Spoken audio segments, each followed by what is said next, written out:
बिस्मिल्लाहिर्रहमानिर्रहीम। अस्सलाम वालेकुम। मैं हूं मोहम्मद तैयब ज़ाहिर और आप देख रहे हैं मेरा यूट्यूब चैनल नॉक पलक। सबसे पहले बात करेंगे कि चीफ जस्टिस जो हैं वो क्यों हुकूमत से नाराज़ हैं, इस पर बात होगी। और इसके अलावा बात होगी कि कैसे आज सुप्रीम कोर्ट में अहम समाअत हुई और इस दौरान जो है DJSPR टपक पड़े, और जब वो टपक पड़े उन्होंने क्या बात की उस पर भी बात होगी। इसके अलावा बात होगी कि सुप्रीम कोर्ट में जो समाअत हो रही थी 6 जजेस से मुतालिक जिन्होंने ख़त लिखा था, उससे मुतालिक जो केस की समाअत है वो हुकूमत उसकी बराह रास्त कवरेज करने से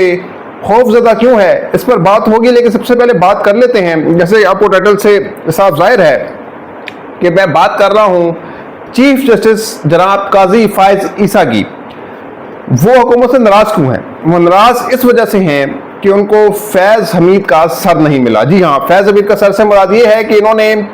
फैज़ाबाद धरना केस में उनको जिम्मेदार ठहराया था और एक कमीशन तरतीब दिया था जिसने इंक्वायरी करनी थी, और उस कमीशन ने फैज़ हमीद को बेगुनाह करार दे दिया है, जिस पर काजी फ़ाइसा कहते हैं कि कमीशन की नीयत से ही लग रहा था कि उन्होंने वो जो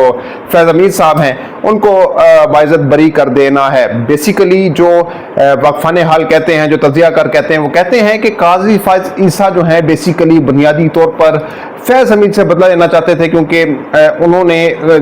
काजी फ़ाइज़ा ये समझते हैं कि जो फैज़ हमीद हैं उन्होंने इनके खिलाफ रेफरेंस दायर किया था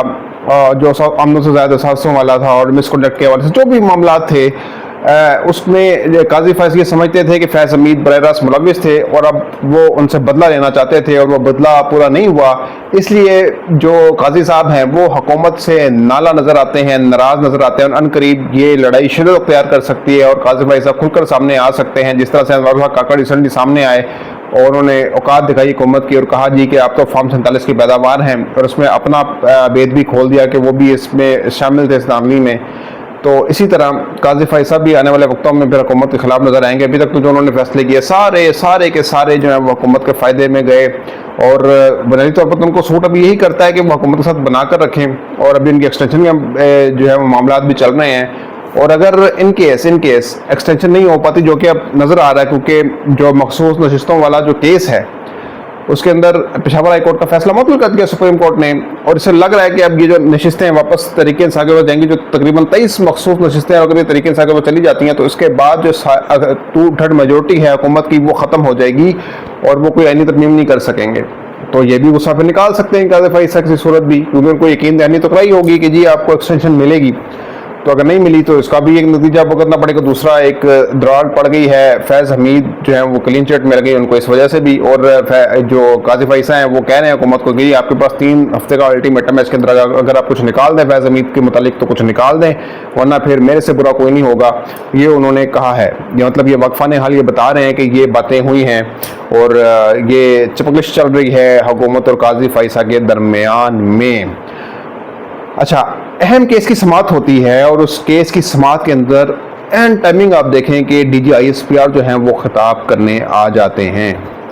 और वो अभी 9 मई में 2 दिन बाकी हैं, लेकिन वो पहले ही 9 मई के वाक़यात के बारे में बात करते हैं और एक सियासी जमात को जत्था करार देते हैं, मुश्तिल करार देते हैं, और कहते हैं कि जी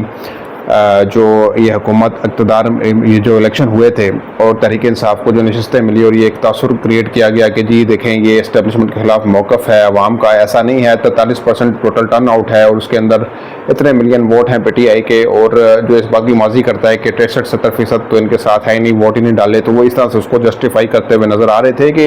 इस्टेब्लिशमेंट से जो अवाम है वो खाइफ नहीं है किसी सूरत, अवाम इस्टेब्लिशमेंट के साथ हैं और वो इज्जतों के साथ नहीं हैं। और फिर उन्होंने ये बात की कि किसी सूरत में इनको माफ़ी नहीं मिलनी चाहिए, और फिर ऑडियोज़ वगैरह भी सुनाई गई मुख्तलिफ लीडरान की PTI की कि ये मतलब ये साबित करने की कोशिश की गई कि सानिया नौमी में मुलव्विस हैं और इनके खिलाफ क्रैकडाउन होना चाहिए, किसी सूरत माफ़ी नहीं होनी चाहिए। तो ये इस बात का तरफ जो है ना वो इंडिया देता है कि एस्टेब्लिशमेंट भी कहीं ना कहीं जो है वो एक दबाव का शिकार नज़र आती है कि 2 दिन पहले ये आप तकरीर कर रहे हैं, प्रेस कॉन्फ्रेंस कर रहे हैं, DJSPR कर रही है। हालांकि आपने देखा कि बहुत सारे अरसे के अंदर DJSPR किसी अगर कोई मौका होता था, कोई तकरीब होती थी, कोई 23 मार्च होती थी, कोई योम कश्मीर होता था, तो इसमें कोई ट्वीट्स भी नहीं आती थी क्योंकि फिर लोगों का रद्द अमल सामने आता था। लेकिन बड़ी देर बाद DJSPR ने जो है वो प्रेस कॉन्फ्रेंस की है, तो ये कहा जा रहा है, आप देखें कि अभी ये रिसेंटली ڈونلڈ بلوم بھی ملے ہیں، سفیر بھی ملے ہیں عمر ایوب سے، اور انہوں نے بھی یہ جو باتیں وہاں پہ ہوئی ہیں، جو خبریں وہاں سے سامنے آئی ہیں نکل کر، جو اندر کھاتے باتیں ہوئی، ظاہری بات اعلامیہ تو کوئی اور تھا، لیکن جو باتیں اندر کھاتے ہوئے یہی ہو رہی ہیں کہ جی ڈونلڈ بلوم نے یہ کہا کہ جی آپ اسٹیبلشمنٹ کے ساتھ اپنے تعلقات کو استوار کریں، اسٹیبلشمنٹ آپ سے کسی وقت مذاکرات نہیں کرنا چاہتی، لیکن آپ اگر آپ کو سیاسی راستہ آپ نکالتے ہیں تو جمہوری چلن پر چلتے ہیں تو پھر کچھ گنجائش نکالی جا سکتی ہے، اس طرح کی باتیں مطلب کی گئی ہیں۔ تو آپ یہ ٹائمنگ بھی دیکھ لیں کہ بڑی اہم ہے۔ دوسری جانب نواز شریف بھی ان کوششوں میں ہے کہ تحریک انصاف سے ہاتھ ملا لیا جائے، اور آپ نے دیکھا کہ رانا ثناء اللہ جو تھکتے نہیں تھے عمران خان پر تنقید کرتے ہوئے، ان کو جتھا کہتے تھے، ان کو کرکٹر کہتے تھے، ان کو سیاست سے نابلد کہتے تھے، لیکن وہی اب کہہ رہے ہیں کہ جی قومی ہیرو ہیں عمران خان، جو ہیں قومی لیڈر ہیں۔ تو مطلب نواز شریف کے پاس بھی اب یہی راستہ ہے اپنی بقا کی جنگ لڑنے کا، کیونکہ وہ ظاہری بات ہے خود تو لڑنے کی پوزیشن میں نہیں ہے، یا پھر ان کے پاس آپشن ہے کہ وہ عاصم منیر صاحب کو ایکسٹینشن دے دیں تاکہ پی ٹی آئی اور یہ لڑتے رہیں، اور اس بات کو یقینی بنائیں کہ ان کے تعلقات آپس میں داروں اور تحریک انصاف کے تعلقات کبھی بھی اسٹیبلش نہیں ہوں گے، یعنی صحیح نہیں ہوں گے۔ یا پھر ایک اور آپشن ہے کہ جیسے ہی یہ پارٹی کے صدر بنتے ہیں نواز شریف صاحب، تو پھر وہ دوسرے کسی شخص کو آرمی چیف بناتے ہیں، اور ایسے شخص کو آرمی چیف بنائیں اور پھر میک شور کریں کہ ان کی بھی عمران خان کے ساتھ بنے گی نہیں، وہ لڑائی جو ہے جس طرح جاری ہے اسی طرح جاری رہے گی۔ تو اس طرح کی اب معاملات چل رہے ہیں، اور آپ دیکھیں کہ یہ پیشی ہوتی ہے، اہم سماعت ہوتی ہے، اور اس کے اندر حکومت اس قدر خائف نظر آتی ہے کہ وہ جو ایس این بون ہیں وہ کہتے ہیں کہ جی برائے مہربانی جو عدالت کی کارروائی لائیو دکھائی جا رہی ہے اس کو روکا جائے، اس کو بین کیا جائے، لیکن ایسا ہو نہیں رہا۔ آپ دیکھیں ایک طرف ججز کے اندر بھی تقسیم واضح نظر آ رہی ہے، جو 6 ججز والا معاملہ چل رہا ہے اس کے اندر قاضی فیصلہ تو عطر من اللہ کے جان کے در پہ ہو گئے ہیں، جیسے ایسا لگتا ہے کہ عطر من اللہ کہتے ہیں کہ یار دیکھیں، آپ کو انہوں نے اضافی نوٹ بھی لکھا اور کہا کہ ادارے دیکھیں، ادارے جو ہیں مطلب یہ حکومت دیکھے اداروں کو، یعنی اداروں کو کٹ پتلی کے طور پر حکومت استعمال کرتی ہے، اس کا مطلب ہے، اور کہتے ہیں کہ جی اس مداخلت تو صاف نظر آ رہی ہے۔ تو جس پہ وہ کہتے ہیں جی قاضی فیصلہ صاحب عطر من اللہ کو کہ جی اگر مداخلت آپ کو نظر آ رہی ہے اور آپ روک نہیں سکتے تو آپ کو گھر چلے جانا چاہیے،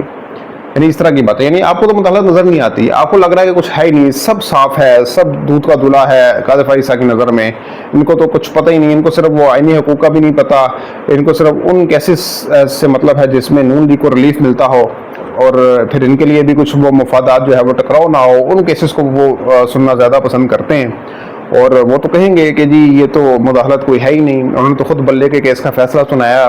ٹھیک ہے، مقصود رشتوں پر انہوں نے کوئی کیس نہیں وہ سن رہے۔ تو مطلب اس طرح کے معاملات ہیں۔ آپ کے جج بابر ستار کو دھمکیاں ملتی ہیں لیکن ان کی جوں تک نہیں رینگتی۔ عامر فاروق بھی میں نے سنا بیمار ہو گئے ہیں، کوئی ان کو مسئلے مسائل ہو گئے ہیں، اس لیے جو کیسز ان کے زیر التوا تھے وہ نہیں سنے جا سکے، اور جو بابر ستار ہیں ان کا کیس بھی نہیں لگ سکا کوئی عدالت کا، لیکن اگر لگ گیا تو پھر لگ پتہ جائے گا سب کو کہ کیا ہو رہا ہے، کس طرح سے ان کے اثاثے، ان کا جو پرسنل ریکارڈ ہے اس کو منظر عام پر لایا گیا۔ تو بہرحال یہ معاملات چل رہے ہیں، اور قاضی فیصل صاحب کو جو ہے وہ سر چاہیے تھا، فیض حمید کو نہیں ملا، تو اب وہ سر کچل سکتے ہیں حکومت کا۔ تو اب تک کے لیے اتنا ہے، اگلی ویڈیو تک کے لیے اجازت دیجیے گا، اپنا بہت خیال رکھیے گا، اللہ حافظ۔